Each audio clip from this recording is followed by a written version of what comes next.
Right, howdy folks, welcome back to Grant Pritchard, my good friend. If you remember, we did GT Chats 1 back about, I don't know, a couple of months ago it was. So we're back for GT Chats 2, and today we're talking about the major scale, and we're talking about position 2 and how we both use position 2 to solo out of an A7 blues in this example. So, over to Grant first of all. Yeah, so Grant, thank you so much for having me back. First of all, this is brilliant. It's a privilege to be here. Thank you. Well, there was lots of people who commented on the first one, really enjoyed it as well. So it's a really nice thing to be able to do as well, and chuck ideas back and forth. I think that's great. Yeah, right, so playing out of position 2. Say that backing track comes on, A7 comes 1, 2, 3, 4. Where are you going, and why are you going there? So I'm seeing a major triad here, and I'm thinking of the amazing B.B. King, of course. So we've got all of these lovely notes. So are you thinking of that major third a lot of the time? Always. Because I'm thinking you hit that major third first there, was I right? Yeah. So the way, a lot of what I do is the root and the major third, or the minor third, of course. Yeah. And that interaction between the two of those is, for me, where all the magic lies. All the magic lies, yeah. Right, okay. So what was that little line? Just take us through that little line you just played there.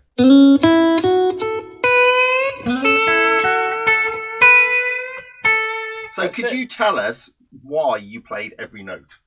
Why I played every single... So why did you play that note, then that, then that, then that? Well, the major third, that slide from this... I mean, I'm pretty sure I did this. I usually do this. That slide into that major third.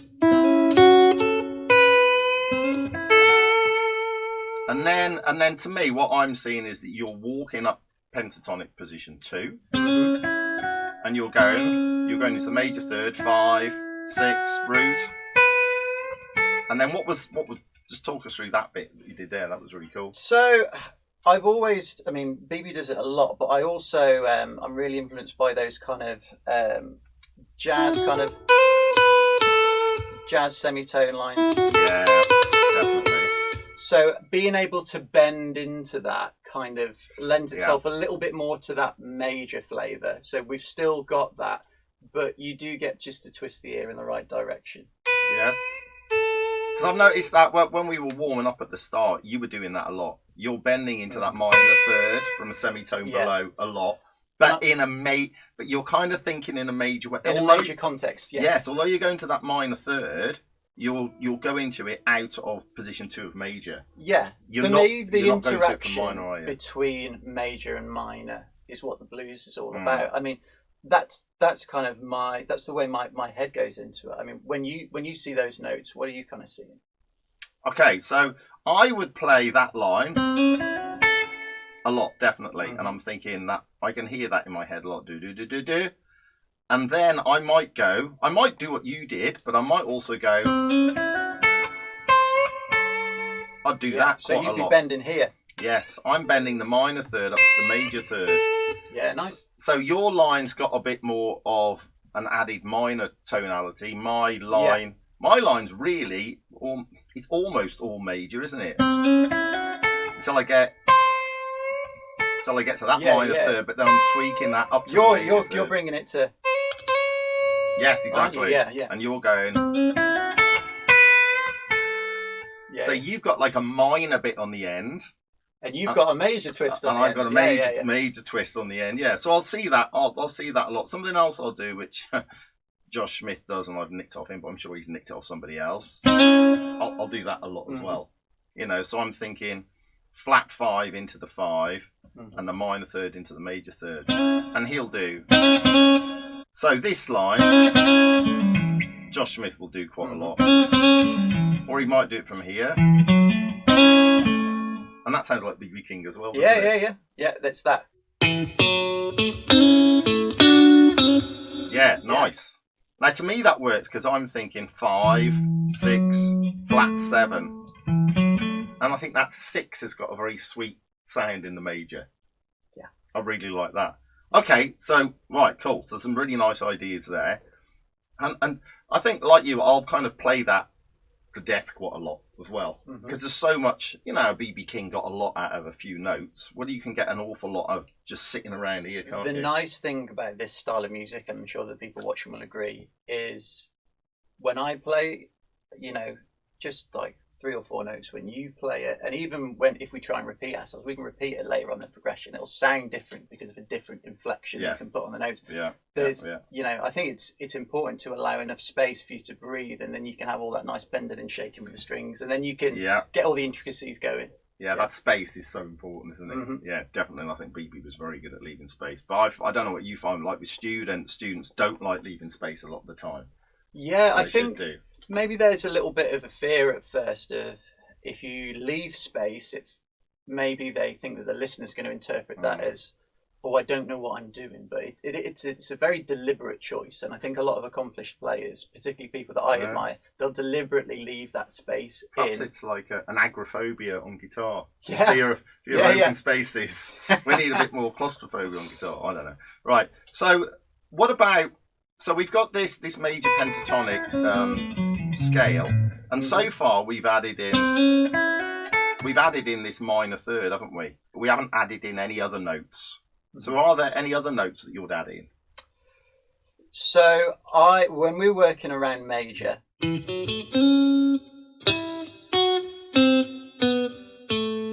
so you're adding in. Yeah. I'm just seeing there minor third, 2 root. I'm seeing a little path back to the root. Yeah. But I think, for me, the way you're playing it, you've just got that sound in your head, haven't you? Yeah. Which is the way it should be. That's what should be happening. And you're just pulling that sound out. I suppose instead of that major third tonality, I've got that kind of minor third sound instead. So I suppose you go into the same place, but you're just choosing a different route. Yeah, absolutely. Now, I was kind of thinking that as you said it. But the path you're taking, because it's minorish, it's like, it's a bit tweaky. It's a little bit awkward on the ears. But because you're resolving it to the root, and 2, you're taking a very linear path to that route. And if we did it here,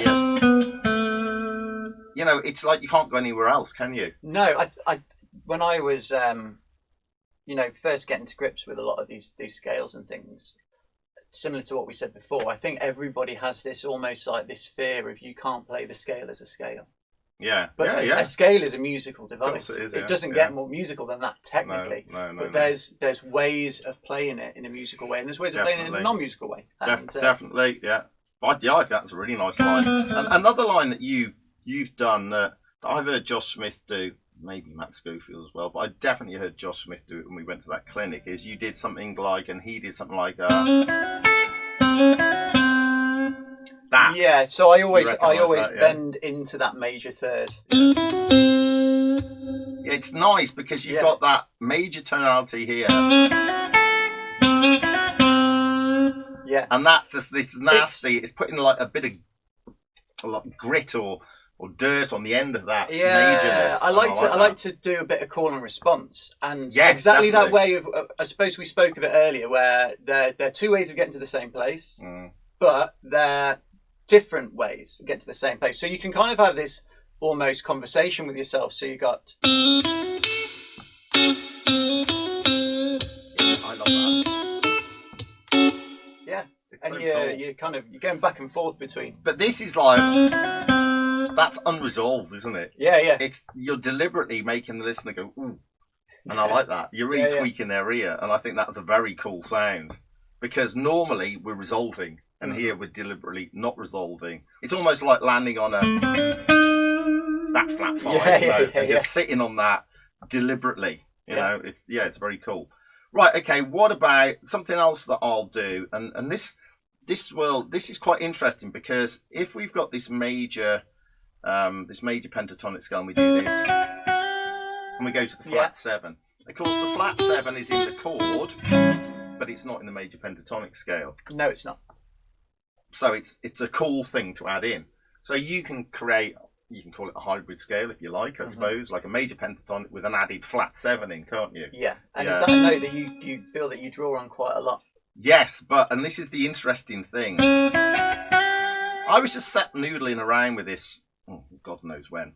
and then go into that flat 7 and thinking, it wants to go to the 4 chord next. I can hear it go. And now I'm thinking, well, why is it want to go to the 4 chord? Because you've got the third. Yeah, exactly. When you go semitone down, you're playing a third of that 4 chord, aren't you? It's pulling down. Yeah. So it's a great note to put in on towards the end of bar 4. Yeah. And sit on it quite hard. Yeah. But if you sit on it quite hard over the first 3 bars, it's going to sound like you want to go to the 4 chord too early. Yeah. But over those first 3 bars, if you play it, but just allude to it and come away from it, that's fine. But if you sit on it too heavily, you're going to end up sounding like you want to go to the D chord. So I think adding that note on is a cool addition. So really, so far, what we've talked about is that we've used the notes from the major pentatonic scale. We've added in the flat 3 to create a minorish feel, and we've added in a flat 7 from the minor pentatonic, haven't we? Those are the 2 notes that we've added in, really. I think that the way I like to think about it is some of these notes are, like big, deliberate stepping stones, but some of these notes are more like springboards. And you kind of like some of those you use to kind of get onto those points, and other ones you don't want to stick around too long. You want to just dart from one to the other. Right. Okay, let's go with that. I like analogies. So the stepping stones. Give me some stepping stones notes then. Well, what you just did. So I would describe the stepping stones as your root notes, possibly, right, and chord tones, and chord tones. And then you've got maybe when you're playing the third of your root and things like that. That's like your springboard that pulls you over to there. Right. Or notes that will imply that you go in there. Okay, yeah. I've got you. Yeah, I really like that analogy. Yeah. I think that's very cool. It just helps. I mean, often I've taught the students about the fact that different notes have different characters. Yeah. And that the major third. Sometimes I've used The Simpsons even. And say the major third is like Bart Simpson. Because it's like strong and characterful. The root's like Homer Simpson. Yeah. And the 5th is like Madge, and now I've kind of run out of Simpsons, but you kind of get the idea. And I think that helps because it helps you understand the tonality of these notes. So if I play the 4 chord now, we've still got the places, around here. But where would you like to go? Where would you go if I play that 4 chord? There's a couple of ideas. One thing I could do, the easiest thing to do, is to move position 2 up here.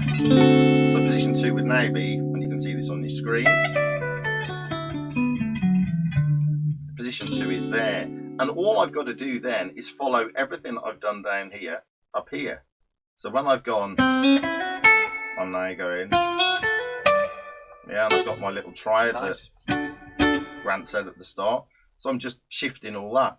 Now we don't have to do that, do we? We could stay in position down here, but that would invoke a different pentatonic position, and we want to really just for this talk about position 2. Yeah. So would you treat this position 2 when you're playing over it any different to this position 2? Because that's an interesting question. Or would you treat it exactly the same? So I may misinterpret your question when I say this, but I'm going to go for it anyway. So we're playing the 4 chord. For me to still stay in the A position 2, rather than have it here. Okay. Straight away, there's going to be limitations. Right. Okay. That isn't what I meant, but that's still cool. So let's talk about that. Okay, cool. Yes. Happy to talk about that. Because I did a video about that about 2 or 3 videos ago. So good. Yeah. Because the issue that you'll have here is, if you've got that as your major third of the 1 chord, you're going to be a semitone out of your root note for the 4 chord there. How nasty is that? And it's and you're a semitone above the flat 7. So we need to. I mean, for me, if you can't, it's not like a one size fits all scenario here. You've got, when that 4 chord comes in, unless you're over here, you're going to have to. So okay, so if I've understood you correctly, you're adapting position 2 here, position 2 of A major to fit the 4 chord. That's right. So you might be doing this instead of this. Yeah, because if I play that 4 chord and you play what you just done there, it just that's horrible, isn't it? It wants to. I mean, if you change it, there we go. Cool. Absolutely, That's cool. So we can still use position 2 down here. Mm-hmm. And if you look in the top right hand corner now, you should see a link to that video. So we can still play position 2 here over the 4 chord, but we just adapt it slightly. Yeah, Got it. Cool. Right, I like that. Excellent. But if you were to play position 2 up here, would you think any differently, playing position 2 up here over the 4 chord, would you think any differently than playing position 1 down there over the 1 chord? Yeah, I don't actually use that position anywhere near as often as I would as maybe adapting. Yeah, so that's really interesting. I mean, if I'm honest, I wouldn't, simply because I've got to jump from there to there. Yeah. There's nothing wrong with that, but I think it's more musical to try and stay in position. I think it makes you think intervallically better. I think it's better for you as a musician. Plus, if you're playing live and you're jumping around all over the place, that's going to be problematic. Sometimes it's nice if you've got like an ascending or a descending run and you're wanting to take that listener on a bit of a journey, and you know you've got a repeating pattern. But I like to. Yeah, I mean, I will do and then go. Yeah, that's lovely. And just play around like that and move it around sometimes. Mm-hmm. I think that's a good thing to think when your brain's frazzled. Yeah. And you're going here and you're thinking, oh God, my brain's frazzled, what do I do? Oh, I can just repeat it. It's just a really simple thing to do. Yeah. And that might give you a little bit more space to recuperate for your big finale in your solo or something. So I might follow that sort of strategy. But generally I'm the same as you. I try to stay in position a bit more. Mm-hmm. But what I might do is, for example, I might play position 2 up here over the D chord, and then, although we're not talking about different positions, I might stay here and do position 4 of A major pentatonic there. So I can see wherever I am on the fretboard, I can see 3 different pentatonic positions, I guess. Yep. I can see like the A major, the D major, and the E major, and I'll kind of rotate around those 3, but try and stay in the same area. Yeah, which shows the importance of knowing these different positions. Exactly. Yeah. And doing that really helps your fretboard knowledge, your fretboard visualization, and helps you grow as a musician. Yeah. Whereas if you just pick one position and shift it round all over the place, which you could do, you're going to limit yourself, aren't you? Yeah. I mean, don't get me wrong, it works to a certain extent. Some players have made a great career out of it. Let's not name any. No, I'm not. And I'm not judging, but there's other ways of doing it as well. Yeah. And I think we're always trying to push our musicality, aren't we? And trying to extend our boundaries. And I think you need to get out your comfort zone, don't you, sometimes? Because I think we're all guilty. Another thing we're all guilty, and you'll have noticed this when we do the blues jams, is when we say it's a blues in A, everyone goes here. Straight away. Nobody goes there. Yeah. And it's like, well, why not? Just jump up to position 4 or whatever. Try and start in a different place.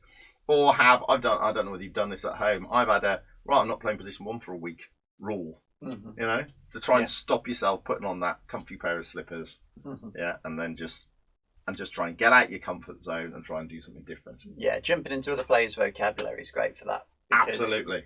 Yeah, definitely. You've got your BB King, your Albert King, you've got Albert Collins, you've got Freddie King, and they all, because they were, a lot of the time they were really strong vocally.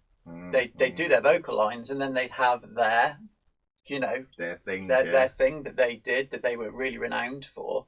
And sometimes it's really freeing to just, it's contradictory, isn't it? It's freeing to limit yourself just to one area. Yeah. But you've got to, there's so much you can say in those areas. Definitely limitation exercises. Yeah. Limitation exercises are really good, I think. Very strong thing to do. However, I will say that particularly in a lot of the early BB King recordings, like he's playing like all over the net. Yeah, it blows my mind. Like some of his lines are just incredible. So Tim, we've done the 1 chord, we've done the 4 chord. So our next kind of chord we've missed the 5 chord. The 5 chord. We can't miss the 5 chord. Dear. Yep. So if I play the 5 chord here. Well, what I could do is following the system so far. Yep. I could do something like that. So I could follow, sticking with the position 2 thing. I'm just sticking position 2. up there. And then I'm doing something which I should have mentioned perhaps when we were down here. I'm doing this. Because I really like that 3, flat 3, 2, 1 line. And you hear that all the time. Yeah, that's lovely. And then you could follow that all the way down. So you could go, and then D, and then A. Yeah, so you've got this.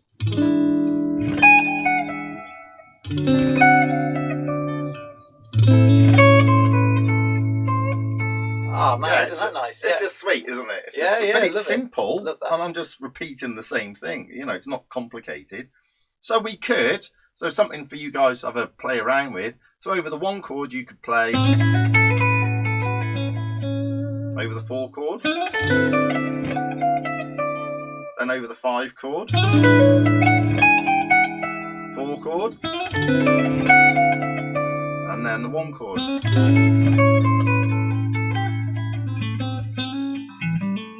Yeah, so I'm just following position 2 around. That's quite a kind of a straightforward thing to do, but it will get you familiar with position 2 and soloing in a major way. So I'd like to say a big thanks to Grant again. Thanks once again for having me. We'd like to do this again in, I don't know, in a while. We'll see. But if you've got any ideas that you want us to chat about, please put it down in the comments below. Don't forget to check me out on Patreon. Don't forget to check Grant out on Instagram and YouTube and Facebook and all those good places. Stuff. Yeah. And I'll put his links down below in my descriptions. Thank you. Catch you next time. See you next time.